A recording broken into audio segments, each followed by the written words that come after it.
Well, hey, what's up, everybody? We're going to go back to the basics of this channel here. The very beginning, we're going to do a Bible review today. We're going to be looking at this one right here.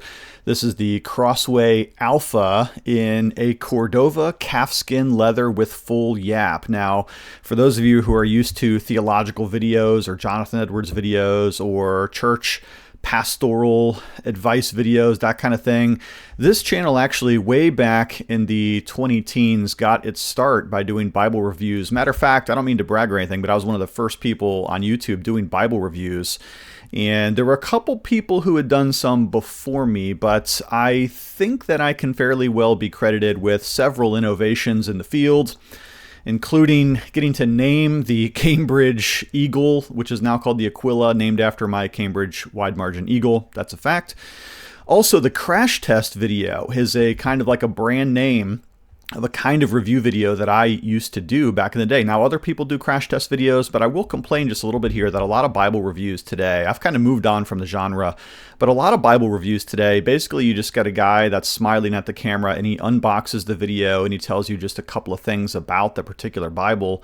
And to me, those reviews are now pretty boring because basically, they show you some nice images of the Bible and whatnot. And the guy basically says, oh, the leather's really nice and so forth. And then maybe shows you a picture of the layout or something like that. But most Bible review videos today are pretty boring. So what I thought I would do is try to, once again, contribute to the genre that I helped to found way back in the day and to take the Bible review to the next level. And so what we're going to do today for fun is we're going to go back to the basics and do a crash test review. And we're going to be looking here at this one, the Bible that I just showed you a minute ago. This video is going to be on this one, the Crossway Alpha. And in order to do that, we're going to recreate the genre of the Bible review. We're going to do a crash test video here. Now, what I'm going to do in this particular video is I'm going to show you how I've crash tested this Bible. And I have. This is not just going to be an unboxing type review where I just kind of look at the thing and tell you how many ribs there are and stuff like that. But rather, I'm going to show you what I did to and with the Bible. And that might help you to decide whether or not you want to grab this particular Bible. Because I will give you this price check warning here. This Bible is expensive. This is one of Crossway's brand new heirloom line Bibles. There's several of them, the Veritas, the Alpha, a couple others perhaps. And Crossway is really trying to revamp their Bible editions right now, the high-end stuff. Now, I should tell you this, that most of the Bibles that they have available are also available on the low end with either sort of like artificial covers or hardback covers or so forth. But these ones are the pricey ones because they are lined and covered with calfskin or goatskin, etc. So the prices are going to be sticker shock for you. Also want to mention too that this particular Bible was given to me by Crossway for the purpose of this review, and that is not going to affect my opinion of this because I'm going to say it straight. I'm going to tell it how it is in this video. So here's what I did to crash test this particular Bible right here. First, I put it to the paces over the course of a couple of weeks. I preached from this Bible 4 times, 4 Sunday sermons. Now, that's actually 2 weeks because we have 2 services at our church. So I preached through Romans 10 and 11, 2 different sermons, 4 different preaching events. I also used this particular Bible for the recent Westminster Conference, the RPTS, that's the seminary I'm a participant in. The Reformed Presbyterian Theological Seminary, where I'm adjunct professor, I preached at their Westminster Conference from Acts 16 from this Bible. I also preached in the chapel, the RPTS chapel with this Bible. I led a council meeting with this Bible. I took this Bible out to our inner city ministry, the Compassion Project, where we give out meals and so forth, take the gospel to the streets, give out meals, do some evangelism. A pastoral home visit, a couple of Wednesday night lectures from Genesis 3 and 4. I led a men's Bible study with this. I did a couple of different counseling meetings where I met with people and just talked to them about their soul concerns. I used this in the development of my RPTS journal article, which is the same thing as my conference message, just the one's preached and the other is written out. I used it for some development of my book writing progress, which I'm on right now, trying to get my new book out by the fall. I took it on the abortion abolition march with us to Harrisburg, PA, and I'm about to take it on a trip to Florida. Now, whether or not I'm in Florida yet will be determined by when exactly I released this particular video. But that is all to say that this is going to be more than just your standard open up the Bible, take it out of the box, and kind of comment on its appearance here. So the way I'm going to be evaluating this Bible is like this. We're going to do a tier chart with this, and I'm going to show you what it's good for and what it's not good for. Because if you're going to drop this amount of money to get this particular Bible, you're going to want to make sure that this is the Bible that you really want to get. It's obviously a hand-sized Bible, which means that it's about the size of your hand. It's not a full-size Bible. Full-size Bibles are usually 9x6 or even a little bit more than that. Hand-sized Bibles can be 8.5 by 5.5 or maybe even 7.5 by 5.5. So this one is kind of in that smaller range. It's not exactly as small as a Cambridge Pitt Minion, though it's in that same genre. This is going to have a bigger font than that, though. But nevertheless, here's how I am going to evaluate it on this tier chart scale. First, we're going to evaluate it as a preaching Bible. Secondly, we're going to look at it as a teaching Bible.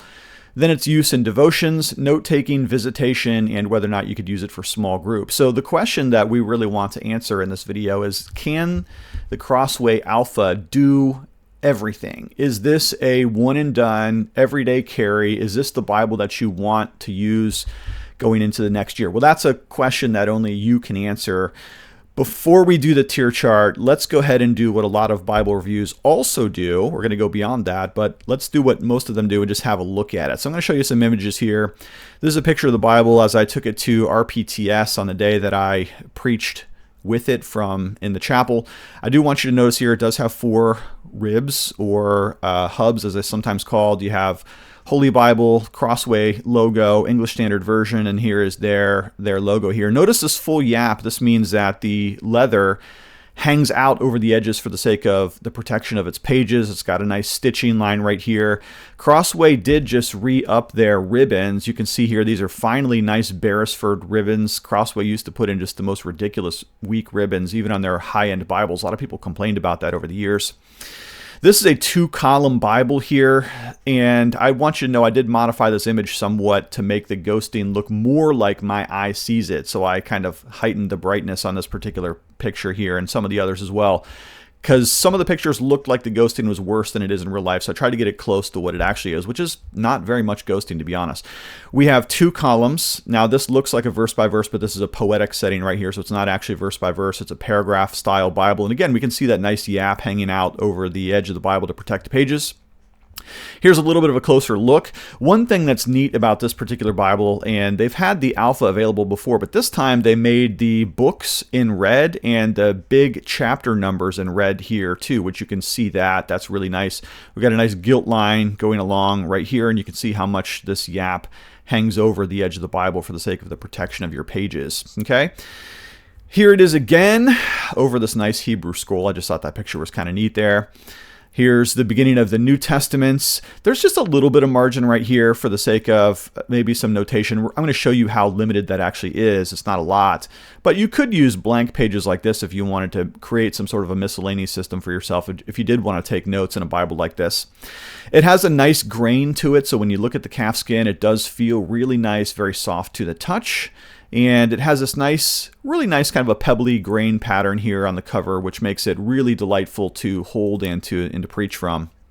All right, here's just a little bit better look at that nice gilt line right here, this nice gold line, and it shows you the really well done corners. These are super high-end Bibles, so you should not be having any problems with your corners. These should probably last you forever. Crossway does come with an excellent warranty on that. The Bible opens and stays open very, very nicely. This is a Smyth-sewn Bible, or Smith-sewn as it is variously pronounced. And so when you open up a Bible like this, let me just show you in my hand here, you're going to get a pretty significant amount of flop to that Bible. It's going to open up and stay open, which means that no matter what page you're looking at in your Bible, there's no question about it, this Bible is going to stay open. So if you like it open on a desk when you're doing your devotions or your studies or whatever, this Bible is definitely going to stay open, no question about that. All right, so just giving you a little look at the Bible open. The font is big enough to read. It is a small Bible, though, so I think the font is like something in the range of an 8 point, if I'm not mistaken. I could be wrong about that. I have to double check off the box. Here's a couple things I wanted to tell you though. So when I ran this crash test, I really wanted to just go ahead and hammer away with this Bible like I was really going to use it hard. So the first thing I did is I went through and I highlighted all of my memory verses because I want to see how a highlighter is going to hold up. And this is a Sharpie highlighter, which usually works better than some other highlighters. I will tell you, it did bleed through the pages a little bit here. And I also like to bold my verse numbers right here when I'm preaching. You can see how I put these little underlines right here. Those did not show through on the other side very much at all, so I was thankful for that.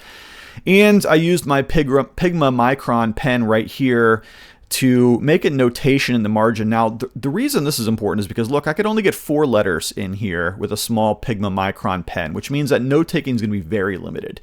Really, your only note-taking options then would be to use something like I'm using here, which is a coded miscellaneous system, wherein you have a number and a notebook number, and then you take that note over to that particular notebook and you can write it out in full there. Okay, so that's a very helpful system. I've talked about that before on this channel.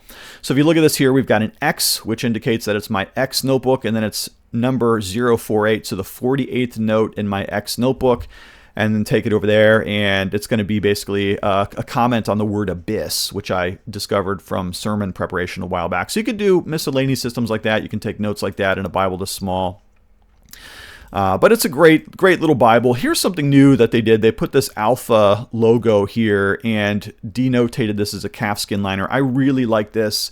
If you're paying high-end dollars, you should get some high-end features, and this is one of those little features here that just looks really great. And by the way, this internal liner right here, super soft, very flexible, perhaps too flexible. I don't know. I think with a small Bible like this, you can get away with quite a bit of flexibility. And of course, right here, you're going to see that this is an edge-lined Bible, meaning that this liner right here goes over and tabs onto the block of the book itself, which means that it's going to hold on tight and it's going to stay on for the rest of this Bible's life, I would imagine. Okay, here it is opened up to the Proverbs, for instance.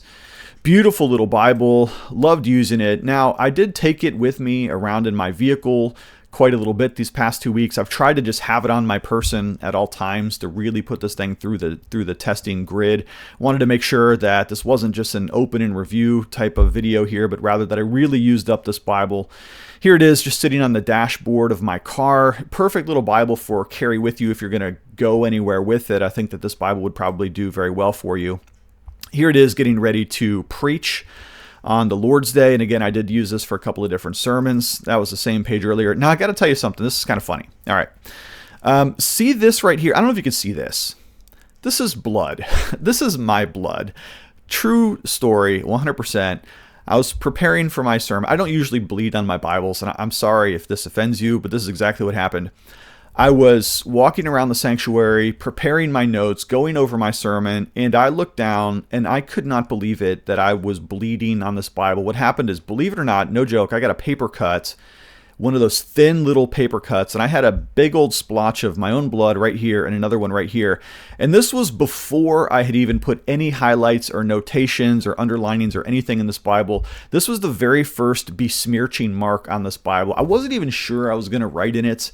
You know, when you get a new Bible and for the first time you're like, I don't know, am I going to highlight in this thing? Am I going to write notes in this thing? I don't know if I'm going to do that. And then sometimes you just make that first highlight and boom, okay, you're writing in this Bible. Well, it happened for me like that. I bled on the Bible. I immediately tried to wipe it up. You want to get that off as quick as you can. I went and I got a wet napkin. I tried to wring out the napkin and dab off that blood. And I got most of it off here, but the stain remained here. And I ruined the edge here, this red under gold edge. I ruined that. So I'm like, oh, all right, I'm into it. I'm doing a full review. I'm gonna spare no cost. I'm going to spare no damage. I'm just going to use this thing like I use my other Bible, and that's what we've got. So that's kind of gross, but it is a true story. Now, one thing I like about the size of this particular Bible is that because it's a hand-sized Bible, it's perfect for setting up on a lectern like this. This is my Wednesday night setup here at Gospel Fellowship PCA. I've got my laptop open. I got my notes on Genesis 4 ready to go, and I've got plenty of room because it's a small Bible to fit on the lectern, both my MacBook Air 13-inch and my Crossway Alpha ESV right here as well. So that's awesome. That's a really good setup, and that worked really, really good for me. And the font, though the font is small, it was still big enough necessarily for me to preach and teach rather easily with it. So here's my Sunday morning setup if you're interested. I have my notebook right here, which I usually write my pastoral prayers in, usually pray through the Psalm of the week. And then I have my Bible. In this case, it's this one, the Crossway Alpha, which we're talking about. Normally, it would be my heirloom wide margin, which was redone by Rockwall Bibles. I've done a review of that Bible as well. Then I've got my Psalter here. We love to sing the Psalms here at Gospel Fellowship PCA. I love this Crown and Covenant Psalter. It's called the Book of Psalms for Worship. I've talked about this in other videos, but this is a great Psalter if you want to try to sing the Psalms with your church. And then, of course, we've got the venerable Trinity Red Hymnal, which most churches in the PCA and the OPC use as their primary hymnals. Okay, so this is a nice little setup here. It doesn't necessarily match. We got blue, red, and brown, and black, so one of each, so I guess I'm all over the place. Typically, though, I do like and prefer brown Bibles. To me, that just looks the most dignified. I want to mention here, too, a little bit about the color. So this is probably just going to look like a brown Bible to most eyes, but it's actually a little bit reddish. And if you look at the Crossway webpage, then you're going to see that the Bible is actually described as kind of reddish in the description. It's a reddish brown. You judge with your eyes. I think what you're seeing on your screen is pretty close to how it looks in real life. I'd still call that within the range of brown. But if I do end up comparing it to, let's see, like an obviously brown Bible, I don't know. Can you see? Does that look a little bit more reddish to you? Maybe it does. So there you go. It's a little bit reddish. All right. Again, double columns. For a compact Bible, the font is large. But remember, large font with respect to the size is completely different from buying a large print Bible otherwise. If you buy a large print Bible otherwise, you get a much larger font. But when a Bible is compact and describes itself as having a larger print, it is respective to the size of the Bible. So for some eyes, this is still going to look like a fairly small font. So you probably do want to be warned there just a little bit. So here's your basic layout. You do get some very, very, whoops, I got to show you the screen, don't I? You get some very, very minimalist notes right down here. See that? You see my arrow? Just a little references related to translation or manuscript variations, and in some cases where the New Testament quotes the Old Testament, you'll get that kind of bare bones information there. That's what you're going to get. Here's another look at that splotch. I don't know if you can see this. So this is unfortunately my blood, which I wiped away. This right here is the highlighting on the back side of a page, and that's pretty true to life what this looks like here. So if you're a Bible highlighter, as I am, this is what it's going to look like. You are going to get some bleed through on a highlight. I will say otherwise the paper is very good. Your verse numbers are pretty visible for the most part. I don't know if you can see that as clearly as I can see it on my computer screen, but the verse numbers are bold. They're slightly lifted up. I wish they would go even bolder than that, because that is a problem with small fonted Bibles, is being able to see your verse numbers. Okay. Here it is again. Again, just a little notation down here. Hopefully you can see this on your screen that I have underlined the verse numbers that I'm about to preach from. Again, here's what it looks like highlighted. I've got all my tabs here. This is what I do. When I'm using a Bible, I have two tabs. I got my evening reading and my morning reading, and I've got my sermon tab marked here, and these are auxiliary tabs for other passages that I'm going to be consulting. This is my sermon from Romans 11 to 24. Right there. So I got multiple passages that I'm going to consult. This passage is about the olive tree and the ingrafting of the Gentiles. So I also looked at John 15, the Abide in Me vine passage. We looked at Hosea 14, which is a revival passage, again with the motif of the olive tree. Psalm 1, Jeremiah 11, all consistent with the theme. So that's how I mark up my Bibles and get them tabbed out and ready to preach. Here it is with some Edwards studies that I'm doing. Still reading Jonathan Edwards. This is volume 9, History of the Work of Redemption. Just some other beautiful pictures here. And let's go ahead then and get into that tier chart of how well this Bible is going to hold up in various settings. Okay. So I'm going to give one use to each level of our tier chart. And I'm going to tell you that if this is going to be your one and only Bible, the worst thing that this is going to be used for is note-taking and table study. Okay, so I'm going to rank this an F. Now, I'm being fair here. I'm being very fair because I'm going to give a use for each level of the tier chart. But if I'm going to be honest, this would not be my preferred Bible for regular note-taking and for study. And I'm going to tell you why. Okay, first, though it does have great paper, this Bible does not contain a reference suite to look up other passages. So if one of the analogs for this Bible is going to be the Pitt Minion, let's say, or even it's kind of in the range of a Cambridge Clarion Bible, the two advantages to those other Bibles are, first of all, that they're going to have a better set of footnotes and a better set of references. Okay, so this Bible's not really set up to be your main study Bible. It doesn't have any kind of commentary like an ESV study Bible would. It doesn't have a lot of additional helpers to you. It doesn't have a suite of cross references down the middle in the column or on the bottom or underneath or anything like that. Just the barest bones of little references when the New Testament cites the Old Testament, but that's not a lot.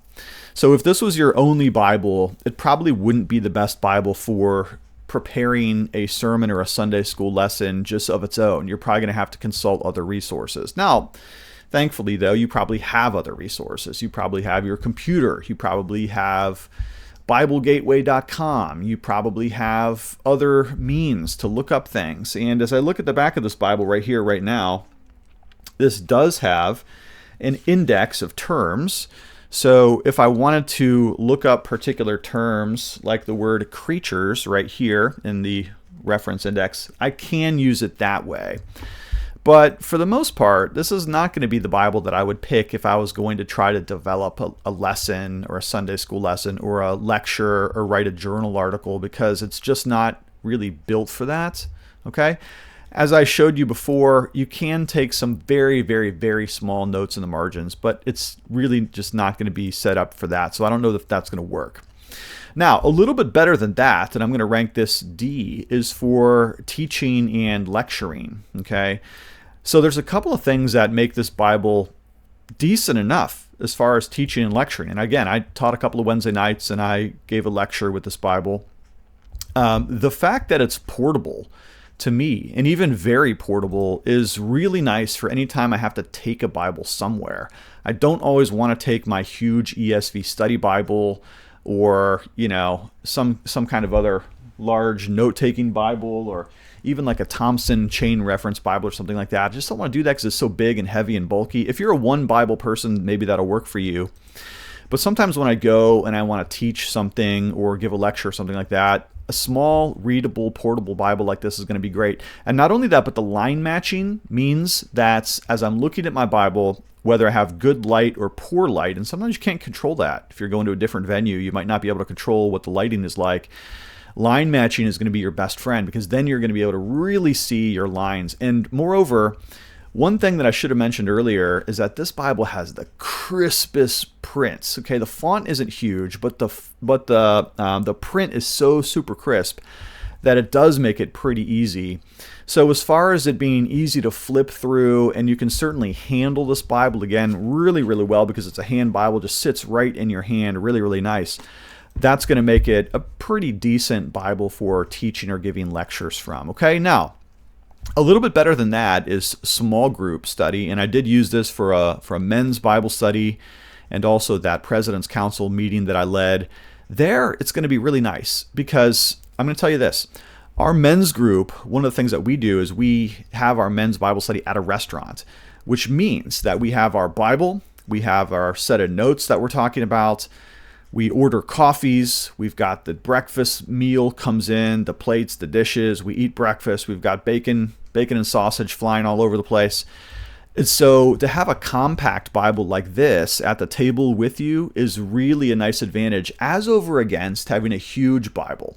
Now, I know a couple of people that even bring their ESV study Bible with them to men's group, and that works totally fine for them as far as that's concerned. But I'm the leader of the small group, and so I like to have a little bit of nimbleness and flexibility at the table. And so to have a small, compact Bible that I can really see with a really crisp font, that makes it pretty nice. And I do have maps here. We do have maps in this particular Bible, and that's great for the reason that we actually use our maps. We're studying the book of Acts, and so as we're traveling with the Apostle Paul all over the map, I do occasionally take out my Bible, and I'll actually do this. I'll be like, hey guys, I want you to look at this map. We're gonna follow Paul to the next city over here. So we do that from time to time. So I ended up having a pretty good experience with the Crossway Alpha doing small group study.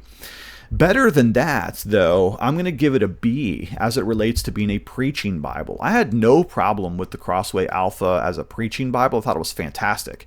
Again, the fact that it's hand-sized was perfect for delivery. I like to have my Bible in my hand. I like to have it open on the pulpit. It's got that really crisp layout to it. Lays fully open no matter where you are, whether you're in Genesis or Revelation. And I just found that this Bible really worked very well with preaching and teaching. And since that's the main thing I do, being a preacher and teacher here at Gospel Fellowship, the fact that this Bible hit the B on the tier chart, to me, that's really some excellent stuff. But even better than that, this Bible was incredible as a devotional Bible. Now, some of you are not Bible teachers or pastors or professors or anything like that. You're primarily going to be using your Bible for what? For reading your devotions. Now, if you have sharp eyes, and again, the font is small-ish, although it's large relative to it being a compact Bible, this Bible's going to be awesome. If that's your main thing that you use your Bible for is devotions, and you want something that's going to pack up in a backpack and be ready to go, you can carry this thing all over the place, I can't think of a better Bible than this. Basically what I do in my life, at least at this stage of my life right now, and I do switch this up from time to time, is I have two devotions, one in the morning and one in the evening. The morning one is at the breakfast table with my hot coffee, which, by the way, where is it? Right here. Morning devotions with coffee, small Bible, breakfast table, perfect setup as far as I'm concerned. Evening devotions, though, I tend to do in the bed. I hop in bed, get ready to snuggle up, got my pillows lumped up behind me, I sit up, and I read a couple of chapters before I fall asleep, because I love it when my last thoughts at night are the things of the Lord, lifting my thoughts up to my Creator and so forth. So having a devotional Bible that I can kind of, snuggle up with in bed and then just kind of put it over on the nightstand as I drift off to sleep, I love it. The size, the binding, because the way I hold my Bible when I'm reading at night, perfect, awesome, performed very excellently. And to that effect then, there's only one thing that this Bible does better, and we're going to give this the superior grading as a travel and visitation Bible. Okay, so if you're on the road, if you're a trucker, if you travel for work, if you need a small Bible at work, if you do hospital visitation, if you do prison ministry, if you're on the road at all and you travel and you live out of a backpack or a suitcase, or you're on the move and you like to have your Bible with you, this is going to do it, and it's going to do it in spades. It's sturdy. The full Yapp, again, let's have a look at that full Yapp, hangs over. The leather hangs over the page edges there. That's going to protect this thing. This thing is bag ready, and it is really ready to go for you. So I can't imagine a better Bible, with the only caveat being that the font is relatively small with respect to its size. So if you're looking for a compact Bible, man, this is it. So what I'm going to do for you as I check out today is I'm going to post a link in the description of this video where you can grab this Bible. I'm going to post a couple of links if I can. I'm going to post one to Crossway so you can go check it out there. It'll probably be expensive, though I wouldn't get it there. It'd be better to search it up at like an Amazon or Christian book distributors or Westminster Theological Seminary bookstore, something like that. Check your prices. You might be able to get it for cheaper than the listing price. The listing price at Crossway is always going to be your most expensive price. I probably wouldn't get it there. I'd search for it elsewise. But if you're looking for a Bible that does these things, then the Crossway Alpha in the ESV is the one for you. Thanks for checking in. Love you lots. Talk to you later.